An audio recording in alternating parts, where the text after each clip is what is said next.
মুসা আর এই লোকটা তওবা আরম্ভ করেছে।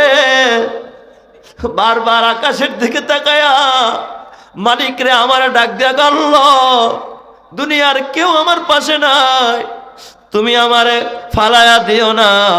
খাটি দিলে আমি আল্লাহর কাছে সেজদায় পড়ে একাধারে কান্নায় রত হয়ে গেছে। ও মুসা, এমন কোনো ক্ষণ নাই, এমন কোনো সময় নাই আমার কাছে কাঁদে নাই। সর্বশেষ লোকটা যেদিন মারা যাবে রে মুসা, এই লোকটা মৃত্যু যন্ত্রণায় ছটফট করতেছিল, কলিজাটা পিপাসায় ফেটে যায় মুসা। লোকটা মৃত্যুর আগ মুহূর্তে একবার ডানে তাকায়, দেখে কেউ আসেনি, একটু পানি চাইব। বামে তাকায়, দেখে বামে কেউ নাই, ডানে কেউ নাই, সামনে কেউ নাই, পিছনেও কেউ নাই। লোকটা উঠতেও পারে না, বকরি দহনও করতে পারে না, একটু দুধ পান করে যে কলিজা ঠান্ডা করবে তাও পারে না। এই অবস্থায় মুসা, এই বান্দাটা দুইটা হাত আমি মালিকের দিকে উঠায় আমার ডাকা আরম্ভ করছে। আমার ডাক দিয়ে আমার আল্লাহ, আমার ডানেও কেউ নাই, বামেও কেউ নাই, সামনেও কেউ নাই, পিছনেও কেউ নাই, সবাই আমারে তাড়ায় দিছে আল্লাহ। সমাজের মানুষ আমারে রাখে নাই, জায়গা দেয় নাই। ও আকাশের মালিক, তুমিও তোমার রহমতের দুয়ার থেকে আমারে তাড়ায় দিও না আল্লাহ। তুমি তাড়ায় দিন, আমি কার কাছে যাব?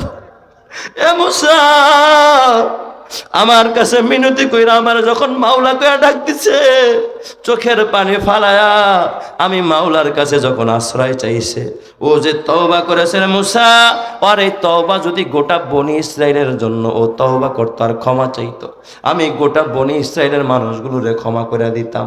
এ মুসা, ও গোটা বনি ইসরাইলের জন্য ক্ষমা চায় নাই, শুধু নিজের জন্য ক্ষমা চাইছে। কিন্তু আর তওবার এত পাওয়ার, এত পাওয়ার, আমি আল্লাহ তোমারে জানায়া দিলাম, ওর জানাজায় যারা শরীক হবে, কারণ ওর তওবার এত পাওয়ার, যাদের মধ্যে ভাগ করব তাদের জন্য যথেষ্ট হয়ে যাবে। এই জন্য জানাজায় যারা শরীক হবে, আমি আল্লাহ ঘোষণা করে দিছি তাদের জিন্দেগির গুনাহগুলোকে আমি মাফ করে দিব। চিৎকার মেরে কন্না আল্লাহু আকবার, আর জোরে কন্না আল্লাহু আকবার। ঈমানের পথে অভিচল থেকে আমার মরণ যেন হয়, তোমারই কাছে মিনতি আমার, তোমারই কাছে মিনতি আমার, মহামহিম দয়াময়। ঈমানের পথে অভিচল থেকে আমার মরণ যেন হয়, ঈমানের পথে অভিচল থেকে আমার মরণ যেন হয়। প্রতিদিন মিথ্যের মুখোমুখি হয়, বেদিন ফাসেকেরা করে হইচই, আজাজিল এসে গোমরাহি সুর গানে করে তুলে মোহময়। ঈমানের পথে অভিচল থেকে আমার মরণ যেন হয়, তোমারই কাছে মিনতি আমার, মহামহিম দয়াময়। ঈমানের পথে অভিচল থেকে আমার মরণ যেন হয়। জোরে জোরে বলি আমিন। ওয়া নাস্তাগফিরুহু ওয়া নু'মিনু বিহি ওয়া নাতাওয়াক্কালু আলাইহি ওয়া নাউযু বিল্লাহি মিন শুরুরি আনফুসিনা ওয়া মিন সাইয়্যাতি আ'মালিনা। من يهده الله فلا مضل له ومن يضلله فلا هادي له ونشهد أن لا إله إلا الله وحده لا شريك له ونشهد أن سيدنا وسندنا وحبيبنا وطبيبنا ومولانا محمدا عبده ورسوله أما بعد فأعوذ بالله من الشيطان الرجيم بسم الله الرحمن الرحيم يا أيها الذين آمنوا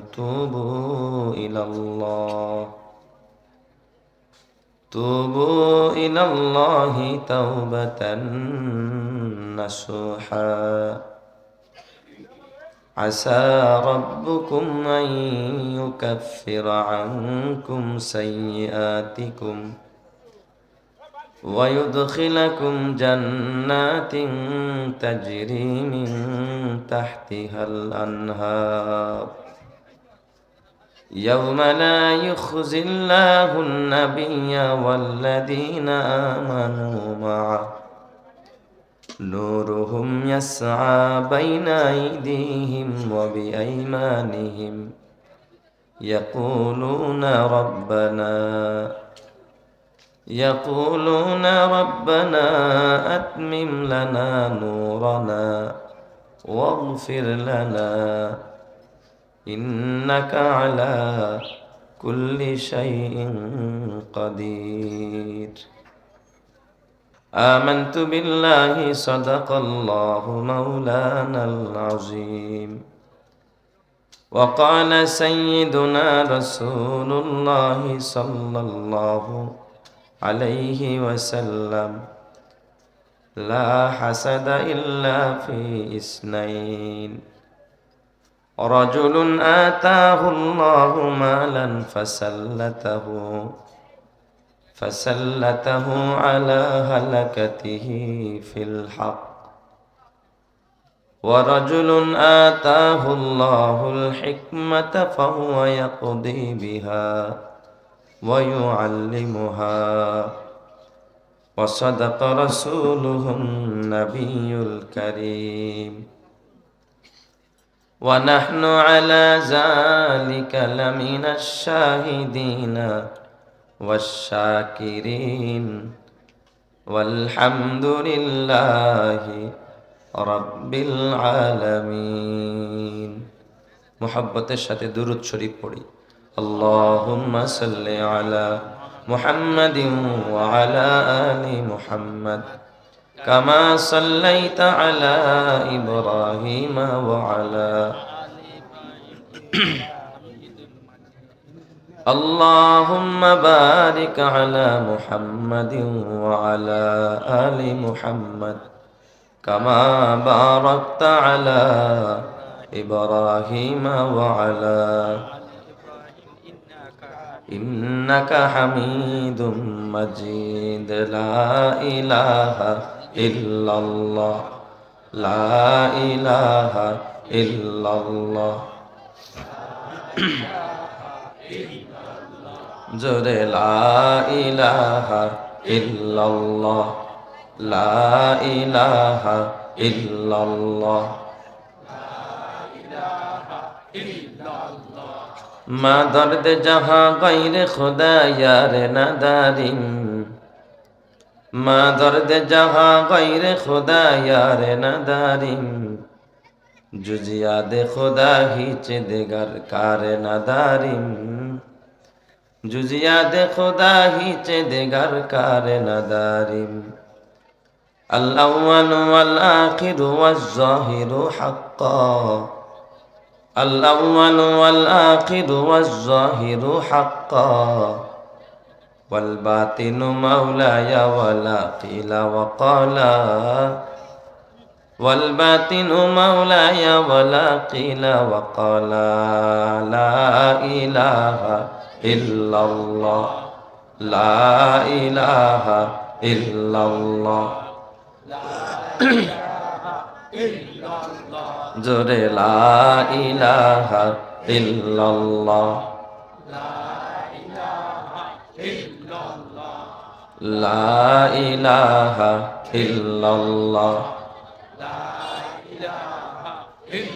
हर रंग में तू, हर बू में तू, हर जा में तू, हर दम दिखता हो जिधर चाहता हो अब की रहो मुकरम, दिखता हो जिधर चाहता हो अब की रहो मुकरम, तलवार बाकट हो के निकल मैदाने आसिर, दुश्मन की मुकाबिल तो लगा नाराए तकबीर, दुश्मन की मुकाबिल तो लगा नाराए तकबीर, ला इलाहा इल्लल्लाह, ला इलाहा इल्लल्लाह, ला इलाहा इल्लल्लाह, ला इलाहा इल्लल्लाह,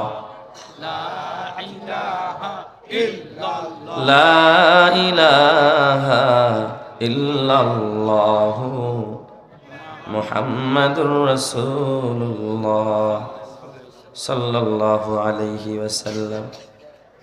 रब्बना ला तुज़िग़ क़ुलूबना बअद इज़ हदैतना वहब लना मिन लदुनका रहमा इन्नका अंतल वह्हाब। আলহামদুলিল্লাহ, মাদ্রাসায় আশরাফিয়া হাবিবিয়া গোবিন্দপুর রাজৈর এতিমখানা ওলিল্লাহ বোর্ডিংয়ের উদ্দেশ্যে আয়োজিত আজকের এই 2 দিন ব্যাপী মাহফিলের দ্বিতীয় দিনের চলতি অধিবেশনের শ্রদ্ধাভাজন সভাপতি বর্ষিয়ান মুরব্বী আলহাজ হাবিবুর রহমান হাওলাদার, প্রতিষ্ঠাতা অত্র মাদ্রাসা, 2 দিন ব্যাপী মাহফিলের প্রধান অতিথি বিশিষ্ট ব্যবসায়ী ও সমাজসেবক বন্ধুবর আলহাজ গোলাম মোস্তফা হাওলাদার, আজকের মাহফিলের যিনি প্রধান বক্তা নন্দিত আলেমে দ্বীন বন্ধুবর হযরত মাওলানা মুফতি আরিফ বিন হাবিব, শেখুল হাদিস জামিয়া শরীফিয়া আরাবিয়া লালবাগ ঢাকা। বয়ান পেশ করেছেন মুফতি কামাল উদ্দিন জাফরি সাহেব গোপালগঞ্জ, মাওলানা সাইফুল ইসলাম হাবিবি, মুফতি বাইজিদ আল হাবিবি। এছাড়া উপস্থিত আছেন অত্র এলাকার বিভিন্ন মাসাজিদ ও মাদারিসের দায়িত্বশীল উলামায়ে কেরাম, অত্র মাদ্রাসার মুহতামিম মুফতি মোহাম্মদ শামীম আহমদ সহ সামনে উপবিষ্ট আমার বাবার বয়সী মুরব্বীগণ, যুবক বন্ধুরা, পর্দার আড়ালে অবস্থানরত মাতৃতুল্য মা ও বোনেরা, শুকরিয়া আদায় করি মহান রব্বুল আলামিনের দরবারে, যিনি আমাকে এবং আপনাদেরকে বড় ভালোবেসে মহব্বত করে এই জান্নাতের বাগানে হাজির করে দিয়েছেন। তার দরবারে জবান ছেড়ে ভক্তি ভরে মহব্বতের সুরে কালিমাতুশ শুকর আদায় করে বলি আলহামদুলিল্লাহ।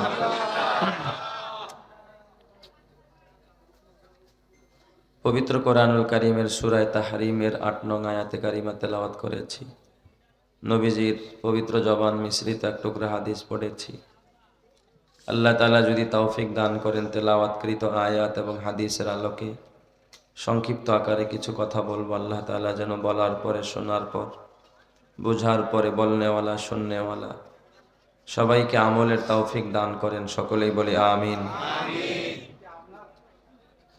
বর্তমান যুগটা হলো প্রতিযোগিতার যুগ, সব কিছু নিয়েই প্রতিযোগিতা। এখন রূপচর্চা নিয়েও প্রতিযোগিতা হয় না? কার থেকে কে বেশি সুন্দর হবে। শুধু বিউটি পার্লার এখন নারীদের না, এখন জেন্টস বিউটি পার্লারও শুরু হয়ে গেছে। গুনাহের প্রতিযোগিতা হচ্ছে, অন্যায়ের প্রতিযোগিতা হচ্ছে, অনর্থক কাজের প্রতিযোগিতা হচ্ছে। কার থেকে কার অনুষ্ঠানটা বড় করতে পারে। পর অনুষ্ঠানে যদি সাধারণত এলাকার ছেলে মেয়েরা নাচ গান করে, পরবর্তী অনুষ্ঠানওয়ালা চিন্তা করে আমার মেয়ের বিয়েতে আমি নর্তকীদেরকে ভাড়া করে এনে তারপরে কনসার্ট করব। এই মানসিকতাওয়ালা মানুষ আমাদের সমাজে আছে না নাই? আসলে তো এই গুনাহ নিয়ে যদি আপনি আমি প্রতিযোগিতা করি, বলেন তো এই গুনাহ কি আপনার আমার কল্যাণ বয়ে আনবে না অকল্যাণ? এর দ্বারা কি বরকত পাবেন না বেবরকতি শুরু হবে? এই জন্য আগে 5,000 কামাইয়াও বরকত হইতো, আর এখন 50,000 কামাই কইরাও কি হয় না? বরকত হয় না, বরকত উঠে গেছে জমিন থেকে। এই জন্য আমি বলি আমার ভাষায়, আপনারাও জানেন একটা প্রবাদই আছে, অর্থই অনর্থের মূল। মানুষের যখন টাকা পয়সা বেশি হয় তখন দেখবেন মানুষ অনর্থক কাজ কি করে, একটু বেশি করে। যেই অনুষ্ঠান করা দরকার নাই সেই অনুষ্ঠানটাও কি করে, সে শুরু করে। বার্থডে অনুষ্ঠান, আজকে জুমার দিনও আমার বাসায় দাওয়াত গেছে, একজনের বার্থডে অনুষ্ঠানে আমার বাসায় কার্ড গেছে আর কি, কার্ড। প্রতিবেশী তার ছেলের বার্থডে অনুষ্ঠান, কমিউনিটি সেন্টার আমার ঘরে সব পরিবারের দাওয়াত দিছে আর কি। আমি জিজ্ঞাসা করলাম কিসের দাওয়াত, পরে দেখি ছেলের কিসের অনুষ্ঠান, বার্থডে অনুষ্ঠান। বার্থডে বোঝেন তো, জন্মদিন আর কি, জন্মদিন। পরে আমি জিজ্ঞাসা করলাম তাইলে যে গতকালকে যে গান বাজনার আওয়াজ পাইলাম এটাই কি সেটা নিকা? হওয়া কালকে আর হলুদ সন্ধ্যা গেছে, বুঝেন নাই? বার্থডে অনুষ্ঠান করবে সেটার জন্য আগের রাতে যেই বাচ্চার বার্থডে অনুষ্ঠান ওর কি গেছে, হলুদ সন্ধ্যা গেছে, ওরেও গায়ে হলুদ মাখছে। আপনারা অবাক হবেন, আমার এক মুসল্লি আমাকে কিছুদিন আগে এক কার্ড নিয়ে গেছে, দাওয়াত দিবে আমাকে। আমি কই কিসের ভাই দাওয়াত? কয় হুজুর বিবাহ বার্ষিকী অনুষ্ঠান। কি অনুষ্ঠান? বিবাহ বার্ষিকী, বোঝেন তো?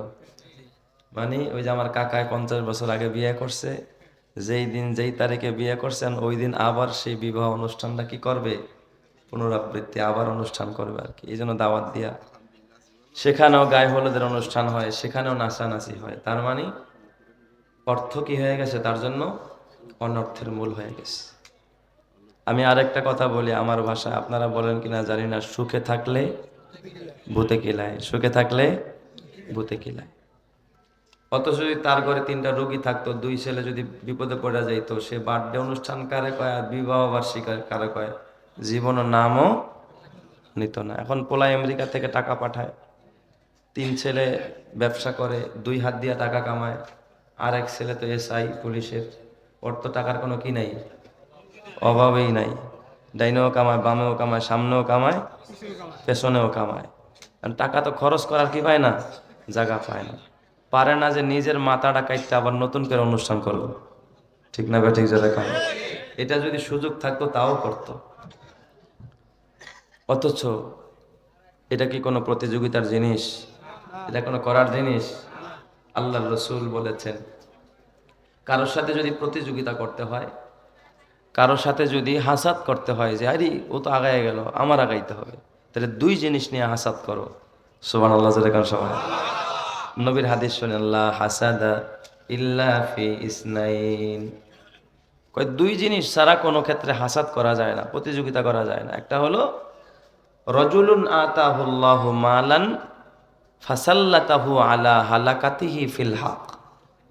ওই ব্যক্তির নিয়ে প্রতিযোগিতা করো যাকে আল্লাহ মাল দিছে, আর এই মাল সে আল্লাহর রাস্তায় খরচ করছে, হকের পথে ব্যয় করেছে। তুমি প্রতিযোগিতা করো, আরে ও 50,000 দিল, আমার 1 লাখ দিতে হবে। সুবহানাল্লাহ বলবেন না সবাই? ও 1 লাখ দিল, আমাকে 2 লাখ দিতে হবে। ও 1 তলা মসজিদ বানাইছে, আমি 2 তলা মসজিদ বানাম। ও 1টা মাদ্রাসা বানাইছে, আমি 2টা মাদ্রাসা বানাম। ও 1টা এতিমখানা বানাইছে, আমি 3টা এতিমখানা বানাম। সুবহানাল্লাহ, যেরকম সবাই। এটা নিয়ে প্রতিযোগিতা করলে সওয়াব হবে না গুনাহ হবে? সওয়াব আর সওয়াব। তো এটা হলো একটা প্রতিযোগিতার আল্লাহ তাআলা জায়গা বলে দিয়েছেন। আরেকটা, ওয়া রাজুলুন আতাহুল্লাহুল হিকমা, ওই ব্যক্তিরে নিয়ে প্রতিযোগিতা করো যারে আল্লাহ ইলম দিছে, হিকমত দান করছে। ফাসাল ফাহুয়া ইয়াকদি বিহা ওয়া ইউআল্লিমুহা, আর এই ইলম অনুযায়ী সে কি করে, মানুষের মাঝে ফয়সালা করে এবং এই ইলম মানুষকে শিক্ষা দেয়। আরে অমুকের পোলা মুফতি হয়েছে, আমার পোলারে মুফতি মুহাদ্দিস যা আছে সব বানাবো। অমুকের ছেলে ইমাম, আমার ছেলেকে আমি জগৎ বিখ্যাত আলেম বানাবো। সুবহানাল্লাহ, যেরকম সবাই। এই এলেম নিয়ে কি করা যায়, প্রতিযোগিতা করা যায়। আর 1 পোলা মাদ্রাসায় পড়ে, আমার 2 পোলা মাদ্রাসায় দিয়ে দিব। সুবহানাল্লাহ বলবেন না সবাই? আর 1 মেয়ে পর্দা করে, আমার সব মেয়েরে পর্দা করামু।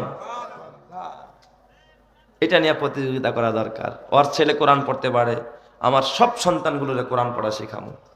এ নিয়ে যদি কেউ প্রতিযোগিতা করতে পারে আল্লাহ তাআলা তাকে প্রতিযোগিতা করে জান্নাতি বানায় দিবে।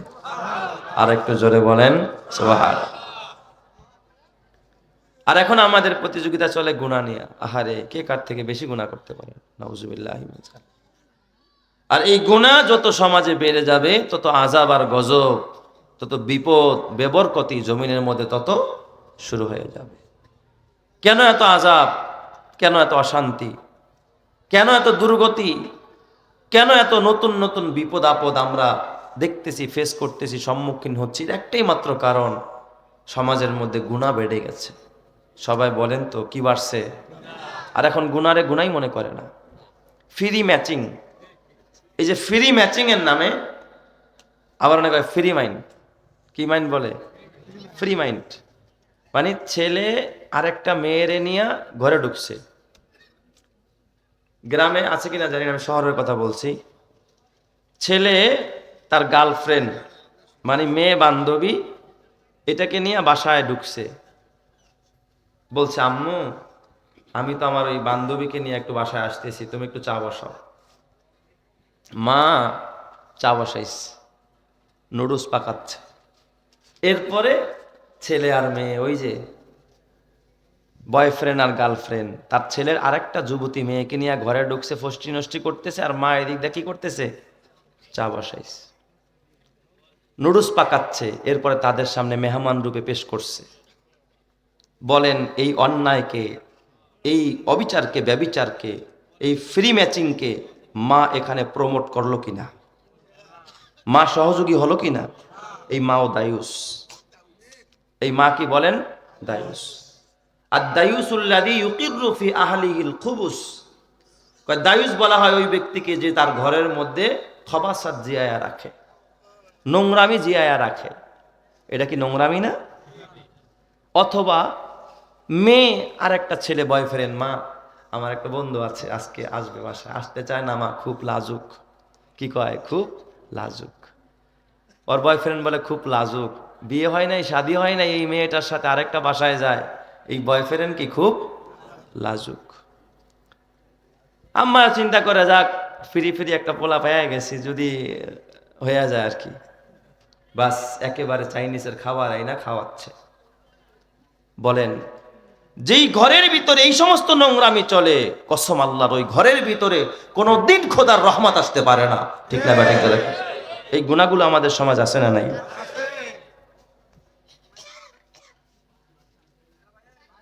এই জন্য নবীজি হাদিসে বলেছেন, আল হায়া ও শুবাতুম মিনাল ঈমান। লজ্জা হলো কি ঈমানের অঙ্গ। যার লজ্জা নাই তার ঈমানই নাই। সমাজ থেকে এখন লজ্জা উঠে গেছে। মা বাবা, ছেলে মেয়ে, যুবতী মেয়েটা, যুবক ছেলেটা, পুত্রবধূ সব একসাথে বৈশা ভারতীয় সিরিয়াল দেখে। বলেন সিনেমার মধ্যে, এই সিরিয়ালের মধ্যে, স্টার জলসা বলেন, জি বাংলা বলেন, ছায়াছবি বলেন, হলিউড আর বলিউড বলেন, এই সমস্ত জায়গায় এমন কিছু দৃশ্য আছে, এমন কিছু দৃশ্য যা বাবা আর মা, ছেলে আর মেয়ে একসাথে বৈশা কেমনে দেখে। আমি তো আমার বাবার সামনে যদি এই দৃশ্য দেখি আমি তো স্ট্রোক করে মারা যাব। কি করে তারা আজকে বাবার সামনে ছেলেটাই এই দৃশ্য দেখতে পারে, মায়ের সামনে মেয়েটা এই দৃশ্য দেখতে পারে? তাদের হায়া লজ্জা দুয়ে মুছে শেষ করে ফেলেছে। কথা ঠিক নাই? ঠিক যারা কাজ না, হয়তো ফ্রি ম্যাচিং এর নামে এইগুলো দেখতে পারে না। এই জন্য যত গুনাহ বাড়বে তত আযাব আর গজব বাড়ায় দিবেন কে? আল্লাহ। এই জন্য আল্লাহ তাআলাকে ভয় করতে বলছে। আল্লাহ সব জায়গায় আল্লাহ তাআলাকে ভয় করতে বলছে। ওয়াত্তাকুল্লাহ, আল্লাহকে ভয় করো। কারণ যার মধ্যে আল্লাহর ভয়, সে কখনো এই ধরনের অপরাধ অন্যায়গুলো করতে পারে না। আপনি ভাইবেন না যে আপনি গুনাহ করতেছেন, এগুলো তো আমি দুই একটা বললাম আর কি, যুবক যুবতীদের গুনাহ। আর বুড়া বাবারা মনে হয় কোনো গুনাহ করে না। এই বয়সও এখন দেখবেন কি খেলে? ক্রাম খেলে, তাস খেলে। এই বয়সে দুই আঙ্গুলের ওই বিড়ির টান এখনো ছাড়তে পারে নাই। সওয়াবের কাজ না গুনার কাজ? সওয়াবের কাজ না গুনার কাজ? এখনো মিথ্যা কথা ছাড়ে নাই, আইল কাটা ছাড়ে নাই। দুনিয়ার কোথাও পরিষ্কার করে না, আগে খেতে গেলে আইল কাটটা লয়, আগে ক্ষেতের মাঝখানে ঘাসে ভরা, ওই জায়গায় হাত দেয় না। সাইটের গুরু না ছাটলে ওনার পেটের ভাতই হজম হয় না। কথা কয় না কা সবাই? গাছ যখন লাগায় নিজের খেতে গোড়া রাইখা আগাড়ারে বাঁকা করে আরেকজনের ক্ষেতের মধ্যে দিয়ে দেয়। উনি তো বড় মোত্তাকি মানুষ। কথা কয় না কা? পরহেজগার মানুষ। ইরিদান খেতে গেছে পানি দিতে, আরেকজনের খেতে দেখছে পানিতে ভরা, এমন ভাবে পাড়া মারছে, ইচ্ছা করে খোলে নাই আর কি, ওই জায়গা তো নরম, এমন ভাবে পাড়া মারছে জানি পানিটা কি করে তার ক্ষেতের মধ্যে ইন করে আর কি, ঢুকে। আহারে কি সুন্দর আরেকজনের মেডিসিন দেওয়া পানি বিনা পারিশ্রমে তোমার ক্ষেতের মধ্যে চলে আসলো, তুমি তোমার পেটের মধ্যে হারাম ঢুকাইলা। কথা বলেন না কেন? লা, আল্লাহর নবী বলছেন যেই পেটের ভিতরে লা ইয়াদখুলু জান্নাতা জাসাদুন গুদিয়া বিল হারাম, যার পেটের মধ্যে এক জাররা হারাম ঢুকবে ওই দেহ কোনোদিন জান্নাতে যাবে না। এই জন্য আমার বাবা হাতে ধরা বলি, পায়ে পড়া বলি, গুনাহ নেয়া প্রতিযোগিতা করো না, এগুলো সামাজিকতা না। সামাজিকতার নামে যা চলতেছে বর্তমানে সব নোংরামি, ঠিক না ব্যাঠিক জোরে কোন? সব হলো নোংরামি, সব হলো পকেট কাটা ব্যবসা। অনুষ্ঠান একটা দিয়া কয় সুন্নতি অনুষ্ঠান, সুন্নতি খতনা। ওরে বাবা, খাওয়ান শেষে দিয়ে চেয়ার টেবিল নিয়ে পান নিয়ে বসে রয়েছে, লেখতেছে। ইদানিং দেখি আবার একটা নতুন পদ্ধতি বের করছে, যিনি নেশার উঠায় না, কি আপনার এলাকায় নেশার বলে না, এই আবার একটা মাইক নিয়ে বসে, মাইক। এই যে আমরা বলি না অমুকে এত হাজার, অমুকে তত হাজার, মারহাবা, এই মারহাবা শুরু করছে আবার হারা, মাইক নিয়ে বসছে, কয় আমাদের অমুক অতিথি এই অনুষ্ঠানে এত টাকা কি করেছেন, গিফট করেছেন, ঘোষণা দিচ্ছে। তাহলে বলেন যেই বেচারায় একটু গরিব মানুষ, ও যখন টাকাটা দিতে যাবে ওর কলিজাটা ফেটে যাবে যে আমি 500 টাকা এটা যদি ঘোষণা দেয় আমার মান সম্মান সব শেষ। এই অনুষ্ঠান না করে তো ডাকাতি করাও ভালো, ঠিক না ব্যাঠিক জোরে কন? এই অনুষ্ঠান না কইরা ডাকাতি করাও ভালো, এটা তো একটা ডাকাতি। কথা বলেন না কেন? সে চাপে পড়া 500 জায়গায় কি দেয়, 1000 দেয়। এ যুবক ভাই, তোর হাতে পায়ে ধরে বলা যায়, এই জন্য আল্লাহর কোরআন বলে ওয়াসারিউ ইলা মাগফিরাতিম মির রাব্বিকুম ওয়া জান্নাতিন আরদুহাস সামাওয়াতু ওয়াল আরদ উইদ্দাত লিল মুত্তাকিন। এ বান্দা, প্রতিযোগিতা করবি তো করবি, ক্ষমার দিকে প্রতিযোগিতা কর, মাগফিরাতের দিকে প্রতিযোগিতা কর, যেখানে গেলে ক্ষমা পাওয়া যায়। বলেন তো, নামাজ পড়লে ক্ষমা করে দিবে কে? আল্লাহ। রোজা রাখলে ক্ষমা করে দিবে কে? আল্লাহ। যাকাত দিলে ক্ষমা করে দিবে কে? আল্লাহ। হজ করলে ক্ষমা করে কে? আল্লাহ। ওয়াজের ময়দানে গেলে ক্ষমা করে দেয় কে? আল্লাহ। দান খয়রাত করলে ক্ষমা করে দেয় কে? আল্লাহ। জিকির করলে ক্ষমা করে দেয় কে? আল্লাহ। তার মানে যেই কাজ করলে ক্ষমা পাওয়া যায়, আল্লাহ বলে ওয়াসারিউ ইলা মাগফিরাতিম মির রাব্বিকুম, তার মানে যেই কাজ করলে তুমি ক্ষমা পাইবা, নামাজ পড়লে ক্ষমা পাইবা, রোজা রাখলে ক্ষমা পাইবা, দান খয়রাত করলে ক্ষমা পাইবা, জিকির করলে ক্ষমা পাইবা, আল্লাহওয়ালাদের সোহবতে গেলে ক্ষমা পাইবা। ওই কাজগুলো তোমরা দ্রুত করো, তাড়াতাড়ি অগ্রসর হও। এই সুন্দর নির্দেশনা দিয়েছেন যিনি, তিনি কে? এখন আমরা এই কাজ থেকে কি আছি, পিছনে পড়ে আছি। এ আমার বাবা, আমি গুনাহ করি কই কোনো সমস্যা হয় না, আমি হারাম খাই সমস্যা হয় না। এ আমার বাবা, কবরে তো আযাব হবে, কিয়ামতের ময়দানে আল্লাহর আদালতে জবাব দেওয়া লাগবে। তুমি মনে কইরো না দুনিয়াতে তুমি সুখে আছো। যারা অন্যায় করে, গুনাহ করে, যারা হারাম খায়, হারামের মধ্যে কিন্তু আরাম নাই, ঠিক না ব্যাঠিক জোরে কন? তাদেরকে দুনিয়ার মধ্যে আল্লাহ তাআলা 5টা শাস্তি দেয়। কয়টা জোরে কন? 5টা।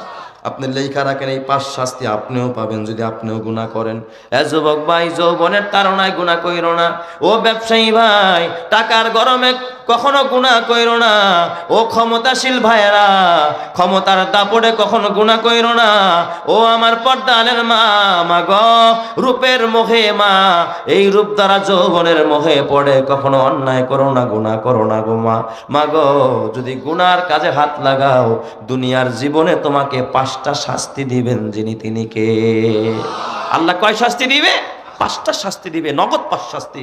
জাহান্নাম তো দূরের কথা, মরার পরে দূরের কথা, জীবিত থাকতে আল্লাহ কয় শাস্তি দিবে? 5টা শাস্তি আল্লাহ তাআলা গুনাহগারের জমিনের মধ্যে নগদ দিয়া দিবে।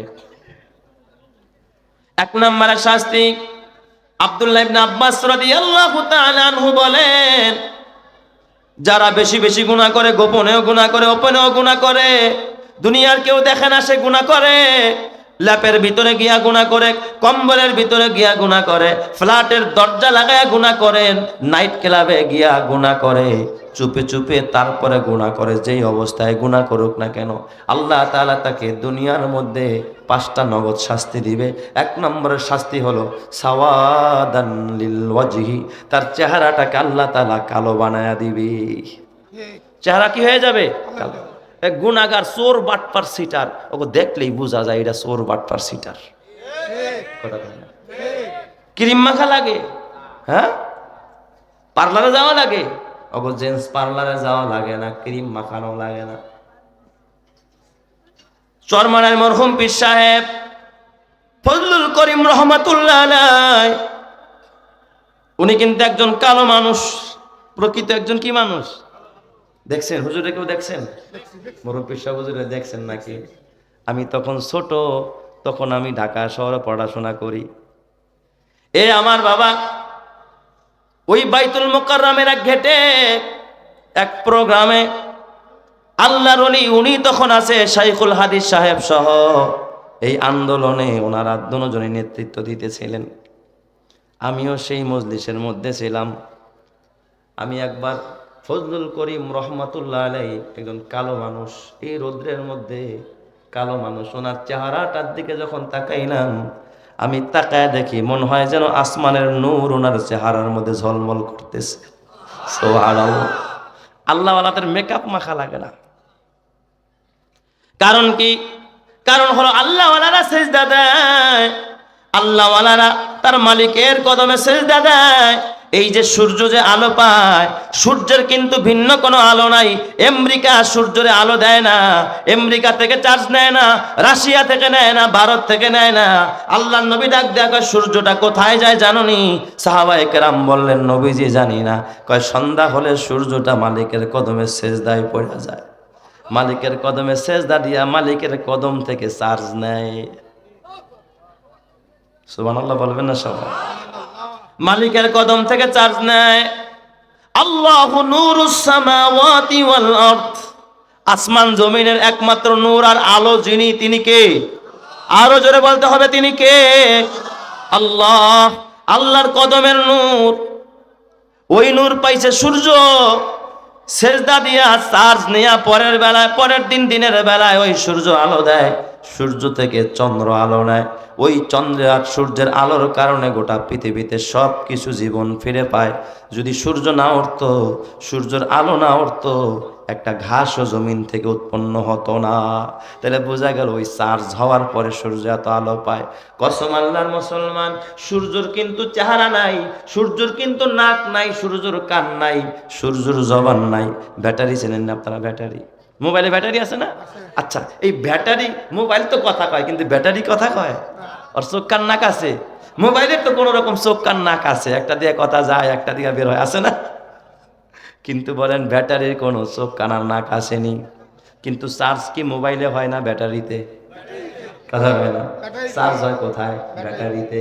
এই ব্যাটারিতে চার্জ হওয়ার কারণে মোবাইলটা তখন তার প্রাণ ফিরে পায়, তার জবানের কথা বের হয়, তার কান থেকেও আওয়াজ বের হয়, সব জায়গা থেকে আওয়াজ বের হয়। চাপ দিলেই তার থেকে ক্রিং ক্রিং করে বেল বাইজা ওঠে। কসম আল্লাহর, এই সূর্যের কোনো চোখ নাই, কান নাই, নাক নাই, কিচ্ছু নাই। ও তো একটা ব্যাটারির মতো, ও আল্লাহর কদমে সেজদা দিয়া চার্জ নেয়।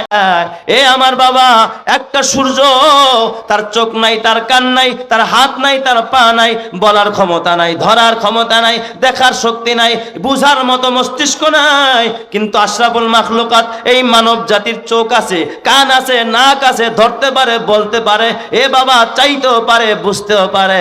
একটা সূর্য যদি মালিকের কদমে সেজদা দিলে এত আলো পায়, তাহলে এই মানব জাতি যখন মালিকের কদমে সেজদা দেয়, ওর চেহারাটার মধ্যে আল্লাহ তাআলার কুদরতি নূরে ঝলমল করতে থাকে। চিৎকার মেরে কন্না আল্লাহু আকবার।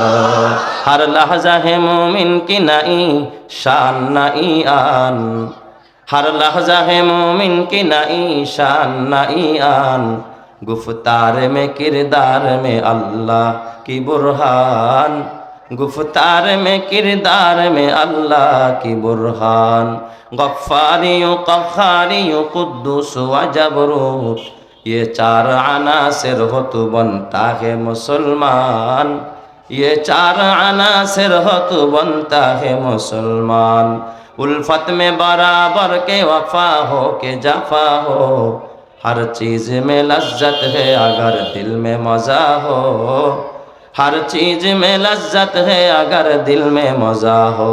जोर जोर कन्ना अल्लाहु আকবার। তাহলে বলেন তো আমার বাবা, নামাজির কপালের মধ্যে যে নূর আসে, এটা কার দেওয়া নূর? আরো জোরে বলেন না, কার? আল্লাহর। আর বেনামাজি যারা, গুনাহগার যারা, ওদের চেহারায় তো মালিকের কদমে পড়ে না। ফেরেন লাভলি মাখলে কাজ হবে কি? ক্রিম মাইকা লাভ হবে কি? পার্লারে গিয়ে লাভ হবে না। সাময়িক আই ওয়াশ হবে রে বাবা, নূর আসবে না। চেহারার যদি নূর বাড়াইতে চাস, মালিকের কদমে সেজদা দে। এই জন্য মান কাসুরা সলাতুহু হাসুনা ওয়াজহুহু, নবীজি বলে যার নামাজ যত বেশি হবে তার চেহারার নূর তত বেশি হবে। চিৎকার মেরে কন্না আল্লাহু আকবার। এখন যারা নামাজ পড়ে না, গুনাহ করে, ওদের চেহারাকে আল্লাহ কি বানায় দেয়? কালো বানায়।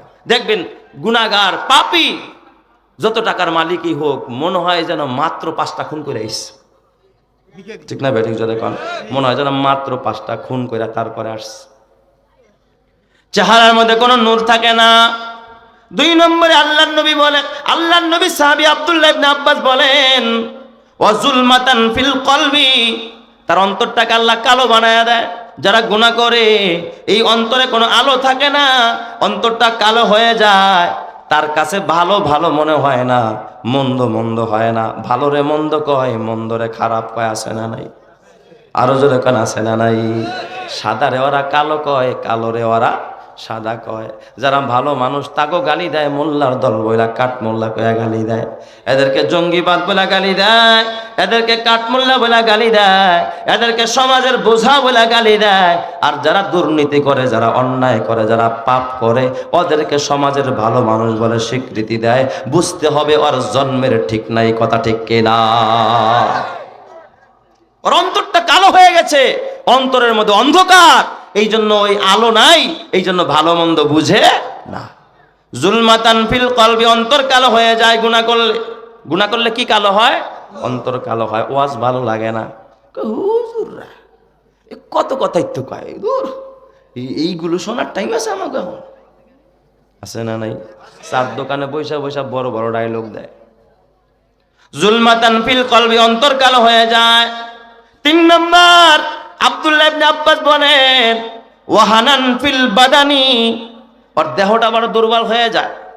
এই জন্য যত বড় বড় রাঘব বোয়াল দেখবেন, ওরা বড় দুর্বল। টাকা বেশি হইলেই গায়ে শক্তি বেশি হয় না। এই জন্য দেখেন নাই কালামানিক রে কেমনে কলা পাতা বিছায়া জঙ্গলে শুয়ে রয়েছে। কথা কয় না কে? হ্যাঁ, কথাই তো মনে হয়েছে আরে জঙ্গলের বাঘ, কিন্তু যেদিন কলা পাতা বিছায়া শুইছে মনে হয়েছে জঙ্গলের একটা মরা শিয়াল। কথা কয় না কে? ওয়াহানান লিল বাদান, বদন দুর্বল হয়ে যাবে। ওরা পারে না, এই জন্য বের হইলে সামনেও প্রটোকল লাগে, পিছনেও প্রটোকল লাগে, ডাইনেও লাগে, বামেও লাগে। খালি যদি পিছন দিন কেউ একটা বাঁশের ফু মারে, ওর কলিজা খাইতে ওঠে যে আবার বোম মারল নি, আমার আবার শেষ করে দিল নি। ওর ভিতরে আল্লাহ তাআলা দুর্বলতা দিয়া দেয়। আল্লাহু আকবারের ধ্বনি শুনলে ওরা চিৎকার মাইরা ওঠে। শুধু আল্লাহু আকবারের ধ্বনি শুনলে কি মেরা ওঠে? চিৎকার মাইরা ওঠে। এ আমার বাবা, 4 নম্বর আল্লাহর রাসূলের সাহাবী আব্দুল্লাহ ইবনে আব্বাস বলেন, দায়কান লিল রিজকি, আল্লাহ রিজিক কমায়া দেয়।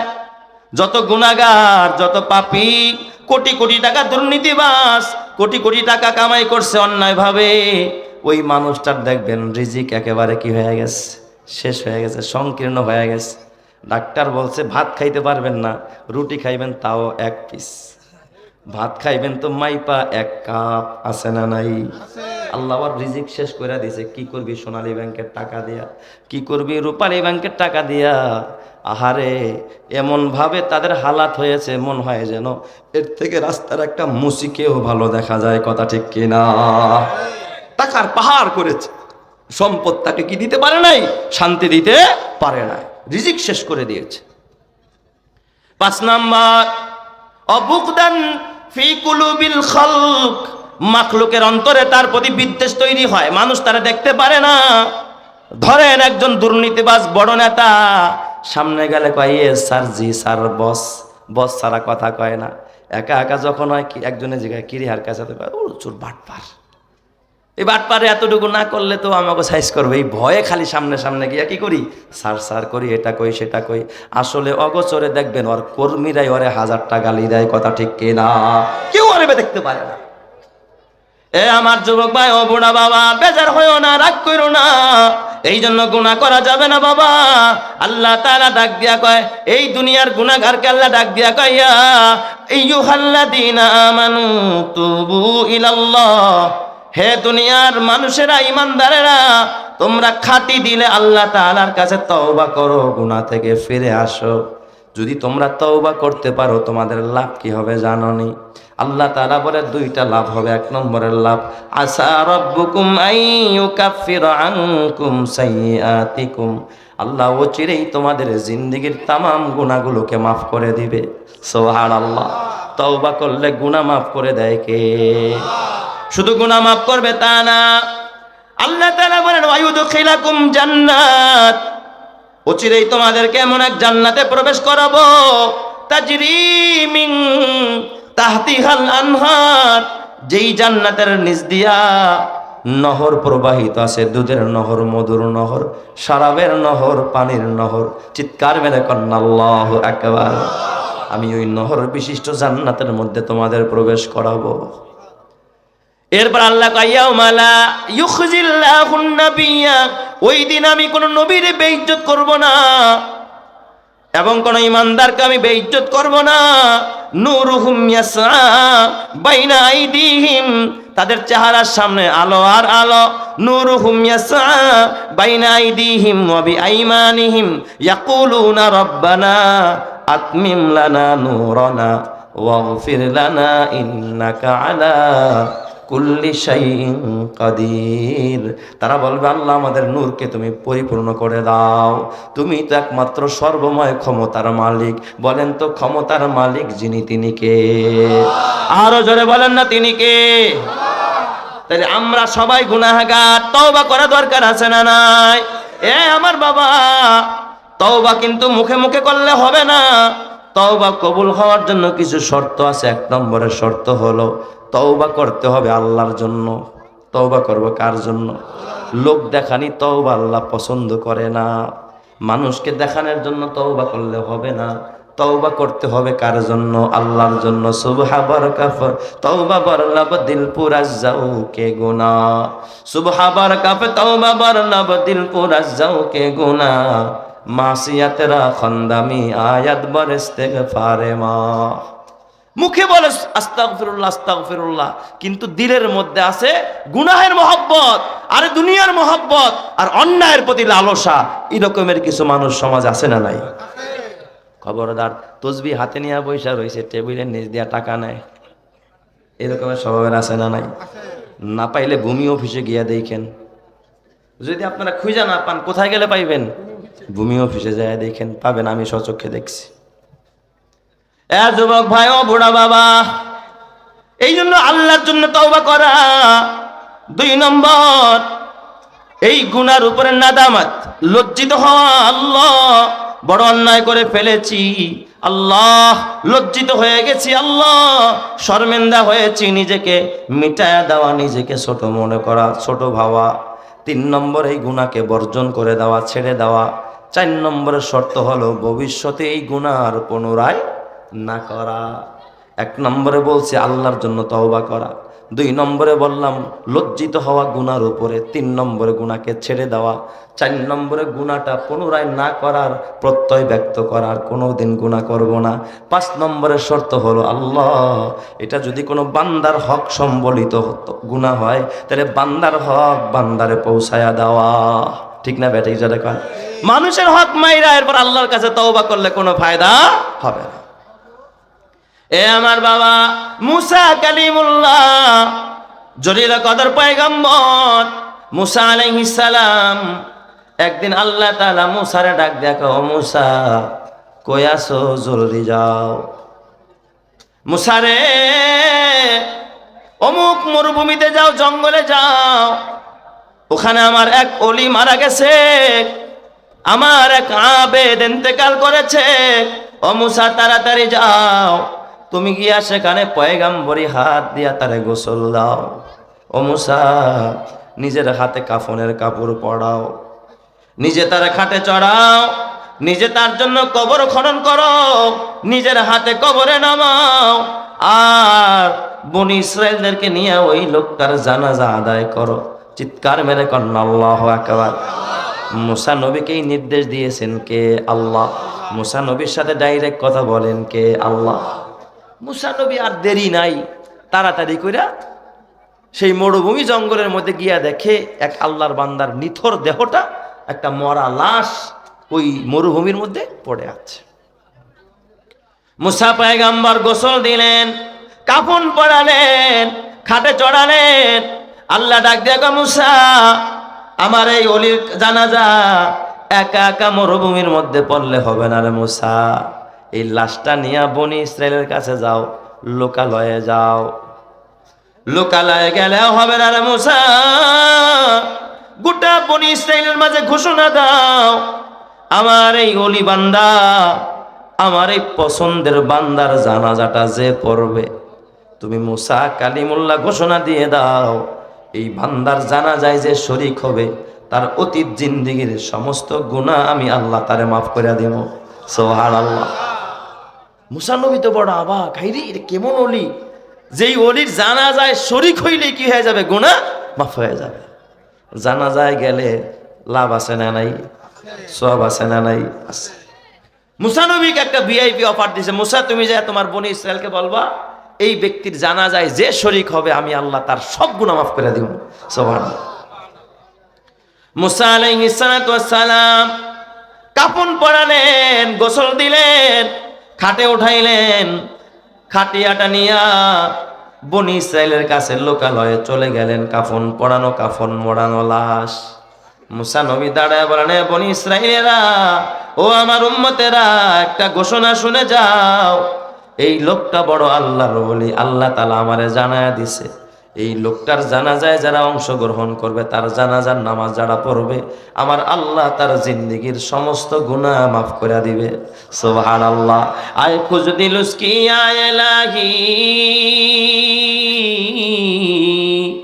আয় খুজ দিলুস কি আয় ইলাহি, মান লাহু জাদুন কলিল, মুখলিসান বিসিদকিয়াতি ইনদা বাবিক ইয়া জলিল, জামবুহু জামবুন আযীমুন ফাগফিরিজ জামবাল আযীম, জামবুহু জামবুন আযীমুন ফাগফিরিজ জামবাল আযীম, ইন্নাহু শাখসুন গরীবুন মুজনিবুন আবদুন জলিল, আইনা মূসা আইনা ঈসা আইনা ইয়াহইয়া আইনা নূহ, আইনা মূসা আইনা ঈসা আইনা ইয়াহইয়া আইনা নূহ, আইনা ইয়া সিদ্দিক আফিন তু ইলাল্লাহিল গফির। বলেন তো তওবা করলে ক্ষমা করে দেয় যিনি, তিনি কে? এর জানাজা যে পড়বে তার জিন্দেগীর সব গুনাহ কি হয়ে যাবে? বড় ধরনের অফার, বড় জমায়েত হয়ে গেছে, সব মানুষ জানাজায় অংশগ্রহণ করছে। লোকেরা জানাজা শেষে মুসা পয়গম্বর ডাক দিয়া, ও আল্লাহর পয়গম্বর মুসা, জীবনে এমন অফার আপনি আমাদেরকে দেন নাই, এমন অফার আমরা অতীতেও পাই নাই। নিশ্চয় লোকটা বড় আল্লাহওয়ালা, বড় বুজুর্গ, যার কারণে তার জানাজা পড়লে আমাদের অতীত জিন্দেগীর সব গুনাহ মাফ হয়ে যাবে। ও পয়গম্বর, এত বড় আল্লাহওয়ালা মানুষটারে না দেইখা কোনোদিন কবরে দাফন করতে দিব না। পয়গম্বর এই লোকটা এত বড় আল্লাহওয়ালা, তার চেহারাটা একটা নজর আমরা একটু দেখতে চাই লাইন ধরে। মুসা পয়গম্বর অনুমতি দিয়া দিলেন। চেহারাটা যখন খুললেন, বনি ইসরাইলের লোকেরা যখন চেহারার দিকে তাকাইছে, ডাক দিয়া কও, ও মুসা, এর জানাজা পড়লেনি, আমাকে গুনাহ মাফ হইব। এই লোকটা ছিল এলাকার ভিতরে একজন বখাটে, এলাকার ভিতরে দুশ্চরিত্রবান একটা লোক। এলাকার কেউ তারে দেখতে পারতো না। তার অন্যায়ের কারণে, তার পাপের কারণে এলাকার মানুষ বয়কট করে সমাজ থেকে তারে বের করে দিছে। মরুভূমিতে গিয়ে সে আশ্রয় নিয়েছে। ওই মরুভূমির ভিতরে একা একা থাকতো, বকরি চড়াইতো আর দুধ পান করত। ওখানে সে বন্দি অবস্থায়, বয়কট অবস্থায় ওখানে সে গৃহবন্দী ছিল। এরে কও তুমি আল্লাহওয়ালা, আই মুসা। এর মতো বখাটে, এর মতো উল্টা পাল্টা যুবক তার এই এলাকায় দ্বিতীয়টা ছিল না। আর এইটা নাকি আল্লাহওয়ালা, এটা কেমন আল্লাহওয়ালা? আবার তার জানাজা পড়লে নাকি আমাকে গুনাহ মাফ হয়ে যাবে। সুবহানাল্লাহ, জোরে কোন সবাই। মুসা নবীর ভিতরেও খটকা লেগে গেছে, কয় কি আরা। পয়গম্বর মুসা আল্লাহ ডাক দিছে, আল্লাহ, ও আকাশের মালিক, আল্লাহ রে, তুমি আমারে বললা লোকটা বড় আল্লাহওয়ালা, লোকটা বড় বুজুর্গ, তোমার বড় প্রিয় গোলাম, তার জানাজা পড়লে নাকি গুনাহ মাফ হয়ে যাবে যারা পড়বে তাদের। আয় আল্লাহ, অথচ এলাকার প্রতিটা মানুষ, শতকরা 100% মানুষ তার ব্যাপারে খারাপ মন্তব্য করে। আল্লাহ, এই লোকটা নাকি বড় লুচ্চা, বড় লম্পট, বড় বখাটে। এই লোকটাকে সমাজ থেকে বয়কট করেছে। ওই মরুভূমির ভিতরে কিছু ছাগল নিয়ে ওই জায়গায় সে আবদ্ধ হয়ে আছে। আল্লাহ তারা ডাক দেখা, মুসা রে, লোকেরা যা বলেছে 100% সত্য বলেছে রে মুসা। এই লোকটা আসলে একজন বড় পাপী।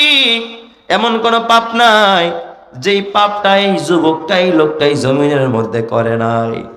কই তাইলে আল্লাহ এত বড় আল্লাহওয়ালা কেমনে হয়ে গেল বুঝতে পারলাম না। আল্লাহ তারা ডাক দিয়া কয়, যুবক শুনে রাখ, এত গুনাহ তুইও করিস না রে যুবক ভাই, এখনো সময় আছে, শুধরায়নের জীবনটা পরিবর্তন করে নে। ও মুসা, এই লোকটাকে যখন সমাজের মানুষ বয়কট করে, যখন তারে এই মরুভূমির ভিতরে জঙ্গলের মধ্যে তারে তাড়ায়া দিছে, একা একা পাঠায়া দিছে।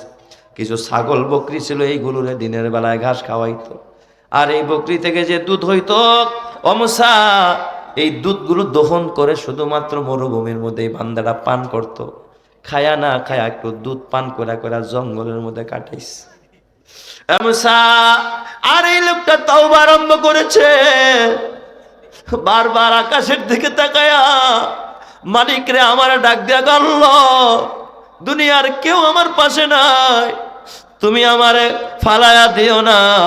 খাটি দিলে আমি আল্লাহর কাছে সেজদায় পড়ে একাধারে কান্নায় রত হয়ে গেছে। ও মুসা, এমন কোন ক্ষণ নাই, এমন কোন সময় নাই আমার কাছে কাঁদে নাই। সর্বশেষ লোকটা যেদিন মারা যাবে রে মুসা, এই লোকটা মৃত্যু যন্ত্রণায় ছটফট করতেছিল, কলিজাটা পিপাসায় ফেটে যায় মুসা। লোকটা মৃত্যুর আগ মুহূর্তে একবার ডানে তাকায়, দেখে কেউ আসেনি, একটু পানি চাইব। বামে তাকায়, দেখে বামে কেউ নাই, ডানে কেউ নাই, সামনে কেউ নাই, পিছনেও কেউ নাই। লোকটা উঠতেও পারে না, বকরি দহনও করতে পারে না, একটু দুধ পান করে যে কলিজা ঠান্ডা করবে তাও পারে না। এই অবস্থায় মুসা, এই বান্দাটা দুইটা হাত আমি মালিকের দিকে উঠায় আমার ডাকা আরম্ভ করছে। আমার ডাক দিয়ে, আমার আল্লাহ, আমার ডানেও কেউ নাই, বামেও কেউ নাই, সামনেও কেউ নাই, পিছনেও কেউ নাই, সবাই আমারে তাড়ায় দিছে আল্লাহ। সমাজের মানুষ আমারে রাখে নাই, জায়গা দেয় নাই। ও আকাশের মালিক, তুমিও তোমার রহমতের দুয়ার থেকে আমারে তাড়ায় দিও না আল্লাহ। তুমি তাড়ায় দিলে আমি কার কাছে যাব? এ মুসা, আমার কাছে মিনতি কইরা আমার যখন মাওলা কইরা ডাক দিছে, চোখের পানি ফালায়া আমি মাওলার কাছে যখন আশ্রয় চাইছে, ও যে তওবা করেছে রে মুসা, আর এই তওবা যদি গোটা বনি ইসরাইলের জন্য ও তওবা করতো আর ক্ষমা চাইতো, আমি গোটা বনি ইসরাইলের মানুষগুলোরে ক্ষমা করে দিতাম। এ মুসা, ও গোটা বনি ইসরাইলের জন্য ক্ষমা চায় নাই, শুধু নিজের জন্য ক্ষমা চাইছে। কিন্তু আর তওবার এত পাওয়ার, এত পাওয়ার, আমি আল্লাহ তোমারে জানায়া দিলাম, ওর জানাজায় যারা শরীক হবে, কারণ ওর তওবার এত পাওয়ার, যাদের মধ্যে ভাগ করব তাদের জন্য যথেষ্ট হয়ে যাবে। এই জন্য জানাজায় যারা শরীক হবে, আমি আল্লাহ ঘোষণা করে দিছি তাদের জিন্দেগির গুনাহগুলোকে আমি মাফ করে দিব। চিৎকার মেরে কন্না আল্লাহু আকবার, আর জোরে কন্না আল্লাহু আকবার। ঈমানের পথে অভিচল থেকে আমার মরণ যেন হয়, তোমারই কাছে মিনতি আমার, তোমারই কাছে মিনতি আমার, মহামহিম দয়াময়। ঈমানের পথে অভিচল থেকে আমার মরণ যেন হয়, ঈমানের পথে অভিচল থেকে আমার মরণ যেন হয়। প্রতিদিন মিথ্যের মুখোমুখি হয়, বেদিন ফাসেকেরা করে হইচই, আজাজিল এসে গোমরাহি সুর গানে করে তুলে মোহময়।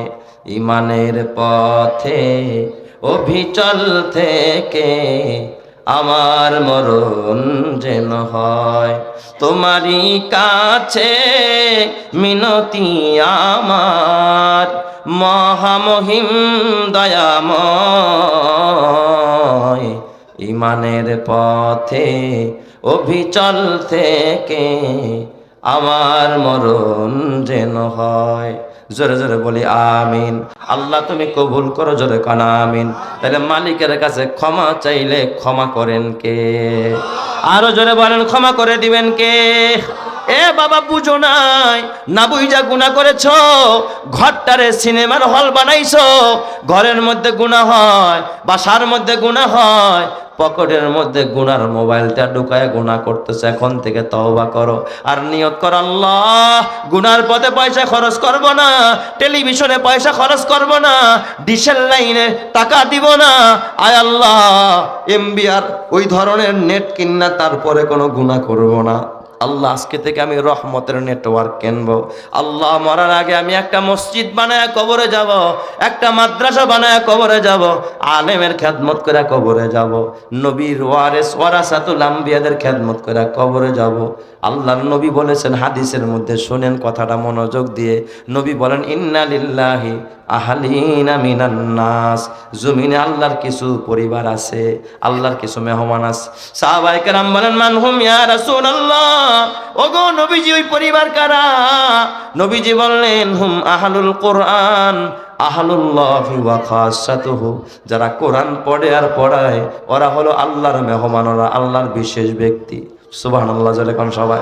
অথচ আপনার মহব্বত আপনার সন্তানের জন্য, আপনার মহব্বত আপনার বিবির জন্য। এই সন্তান আর বিবির বেলায় আল্লাহ বলে ইয়া আইয়ুহাল্লাযীনা আমানু ইন্না মিন আজওয়াজিকুম ওয়া আওলাদিকুম আদুওয়াল লাকুম, তোদের কিছু বিবি আর সন্তান আছে তোদের দুশমন, ফাহজারুহুম, তাদেরকে তোমরা পরিহার করো, পরিত্যাগ করো। কয় যেই বিবির কারণে তুমি হারাম কামাই করো, গুনাহ করো, ওই বিবি তোমার দুশমন।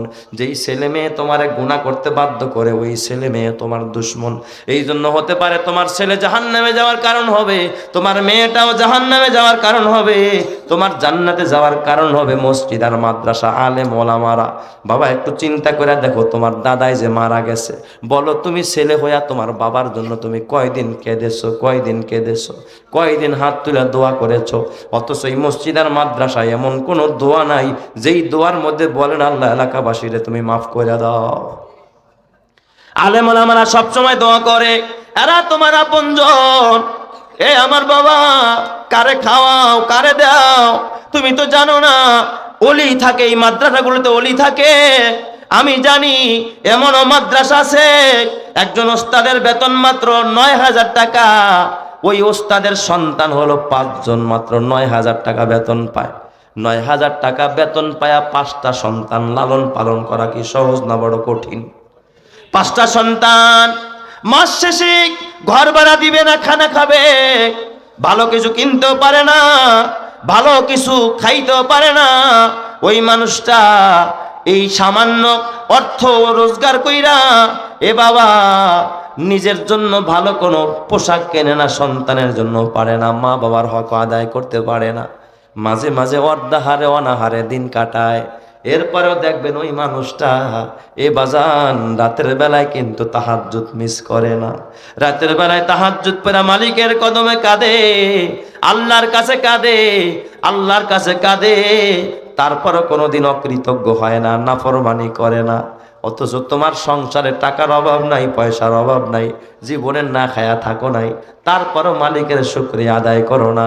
এই জন্য আমার বাবা মরার আগে তোমার হাতে পায়ে ধরে বলে যায়, নিজে আলেম হতে পারো নাই, সন্তানরেও আলেম বানাইতে পারো নাই, ছেলে মেয়েকে আলেম বানাও। এ বাবা এই আলেমের একজন মদতগার হয়ে যাও, একজন বন্ধু হয়ে যাও। আল্লাহর রসুল বলেন কিয়ামতের ময়দানে আনাওয়া কাফিলুল ইয়াতিমি কাহাতাইনি ফিল জান্নাহ। নবীজি বলেছেন কিয়ামতের ময়দানে যারা এতিমকে লালন পালন করবে আমার 2 আঙ্গুল যেমন পাশাপাশি, আমি মুহাম্মদ ওই মানুষটারে নিয়ে পাশাপাশি একই জান্নাতের মধ্যে বসবাস করব। জোরে কোন সুবহানাল্লাহ। এ আমার বাবা, এই জন্য তোমার ঘরে যদি গুনাহ হয় গুনার ভাগ তুমি পাইবা, তোমার ঘরে যদি নেক আমল হয় নেকের ভাগও পাইবা। এই মাদ্রাসা এই যেখানে বড় একটা 4তলা ভবনের কাজ করেছে, নিচের বেল ঢালাই হয়েছে, পিলার হবে, কলম হবে, প্রায় 16টা কলমের জন্য কিছু রডও খাড়া করেছে রে বাবা। কসম আল্লাহর, এই ঘরে জীবনে গুনাহ হবে না, প্রতিনিয়ত কোরআন তেলাওয়াত হবে। হেফজখানার বাচ্চারা রাত্র 3টায় উঠা তাহাজ্জুদের নামাজ পড়বে, ওরা কোরআন তেলাওয়াত করবে। এই এত ব্যস্ত হয়েছেন কি আপনারা? কতবার ডিস্টার্ব করলেন কথা বলতে? আমি তো বুঝতেছি সমস্যা কি, আইডি নিয়ে আসেন।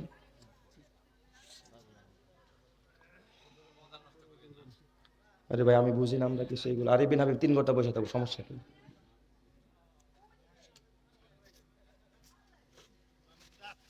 তিনবার 4বার কয়টা কাগজ দিছেন, কি পাগল হয়ে গেছে?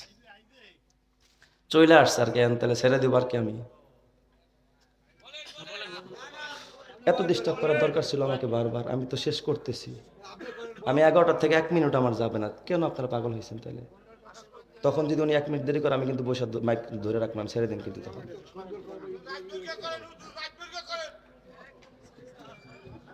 ঠিক আছে,